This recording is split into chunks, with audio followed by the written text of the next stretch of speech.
Samantala, binawi na ng Department of Energy ang suspension order laban sa Semirara Mining sa Antique matapos umanentong sundin ang mga safety condition na itinalaga ng Department of Energy. Narito report ni Julio Segovia. Balik operasyon na ang minahan ng uling ng Semirara Mining and Power Corporation sa Antique matapos alisin ng Department of Energy ang suspension order nito. 5 beses na bumisita sa mine site ang Investigation Committee ng DOE.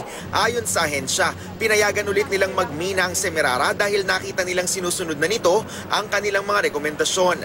Kabilang ang pagtatalaga ng permanent safety at technical people, pagpapalakas ng mining protocol, pagmamando sa mga mining personnel at pagpapaigting ng evacuation procedures. Yung investigation committee will continue to check kung na comply na nila talaga fully yung aming requirements. Hindi rito natatapos ang investigasyon ng DOE. Patuloy pa rin daw nilang sisiyasatin ang operasyon ng Semirara Mining and Power Corporation para masigurong hindi na mauulit ang malagim na trahedya nitong Hulyo.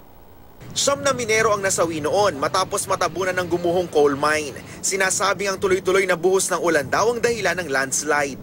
While aksidente yun, it could have been prevented, or if not, yung accident, limbawa yung pagbagsak ng landslide, pwedeng hindi mo ma-prevent pero mas may safety yung people working in the area. Dahil nagmimina na ulit ng uling ang Semirara, hindi na raw kakailanganin pa ng mga power plant na mag-import ng coal na mas mahal ang presyo.